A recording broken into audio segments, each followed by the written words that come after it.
dari kelompok Swiss ingin mempresentasikan hasil kerja kelompok kami tentang manajemen risiko PT Indofood Analisis dan Strategis. Baiklah, sebelum mempresentasikan hasil kerja kelompok kami, izinkan kami memperkenalkan terlebih dahulu dengan saya Putri Febrio, saya Angeli, saya Puput Arif Pelajari. Sejarah PT Indofood. PT Indofood didirikan pada tahun 1990 dan telah menjadi produsen makanan terbesar di Indonesia dengan produk terkenal seperti Indomie. Visi dan misi. Visi PT Indofood adalah menjadi perusahaan makanan terdepan. Misalnya adalah menyediakan produk berkualitas tinggi dan mudah dijangkau oleh semua lapisan masyarakat. Definisi manajemen risiko. Manajemen risiko adalah proses mengidentifikasi, mengevaluasi, dan mengendalikan risiko yang dapat menghambat pencakupan tujuan perusahaan. Dampak risiko pada bisnis.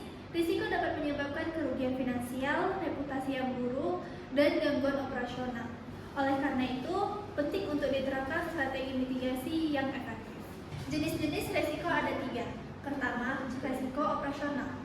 Risiko yang berkaitan dengan keuntungan pada proses produksi, distribusi, dan penjualan yang dapat mempengaruhi kelancaran operasional perusahaan. Kedua, risiko keuangan.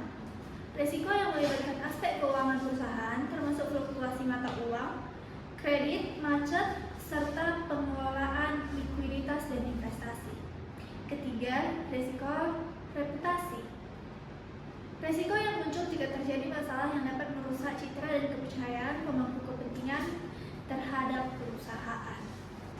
Metode identifikasi risiko. Pertama, analisis SWOT.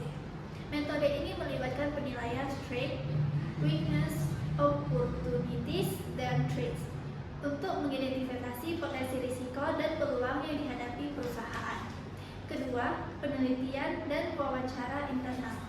Melakukan pengumpulan data melalui penelitian serta wawancara dengan karyawan dan manajemen untuk mendapatkan wawasan terkait risiko internal. Pengukuran dampak dan probabilitas. Menilai seberapa besar dampak dan seberapa mungkin suatu risiko terjadi dengan menggunakan metode kuantitatif maupun kualitatif. Matriks risiko. Menggunakan matriks untuk memetakan risiko berdasarkan dampak dan probabilitasnya, memudahkan identifikasi prioritas tindakan. Risiko prioritas terbagi menjadi 3. Yang pertama, risiko tinggi. Mengidentifikasi risiko dengan dampak dan probabilitas tinggi yang memerlukan perhatian dan tindakan segera.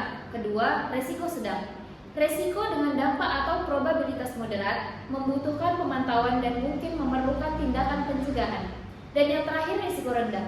Risiko yang memiliki dampak dan probabilitas rendah yang mungkin hanya memerlukan kontrol minimal dan pemantauan rutin. Kebijakan dan prosedur. Pertama, implementasi SOP. Standar Operational Procedure atau SOP diterapkan untuk memastikan proses berjalan sesuai standar yang ditetapkan, mengurangi ketidakpastian dan kesalahan.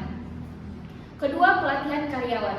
Pelatihan karyawan dilakukan secara berkala untuk meningkatkan kemampuan dan pengetahuan dalam menghadapi resiko yang mungkin terjadi. Teknologi dan sistem informasi. Penggunaan software manajemen risiko. Software manajemen risiko membantu dalam identifikasi, analisis, dan mitigasi risiko dengan menyediakan alat yang terintegrasi dan efisien. Sistem pengawasan dan pelaporan. Sistem pengawasan dan pelaporan yang efektif untuk memonitor aktivitas dan mendeteksi adanya tanda-tanda risiko dengan cepat dan akurat. Diversifikasi. Diversifikasi produk. Mengembangkan berbagai jenis produk untuk mengurangi ketergantungan pada suatu produk dan menyebarkan risiko bisnis. Diversifikasi pasar. Menjelajahi dan memasuki pasar baru untuk mengurangi dampak pergeseran ekonomi atau perubahan permintaan di satu pasar tertentu.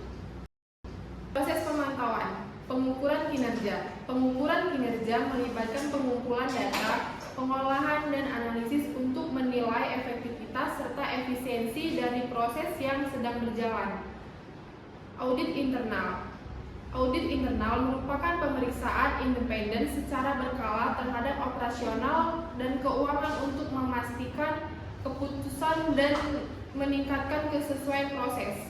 Pembaruan evaluasi risiko. Pembaruan evaluasi risiko dilakukan dengan menilai ulang semua potensi risiko dan dampaknya terhadap proyek serta memastikan tindakan mitigasi sesuai kondisi terbaru. Revisi strategi. Revisi strategi melibatkan peninjauan dan penyesuaian rencana tindakan untuk memitigasi perubahan dalam penilaian risiko atau arah perusahaan guna mencapai hasil optimal. Sekian materi yang dapat kami sampaikan dengan topik Manajemen Resiko PT Indofood Analisis dan Strategis.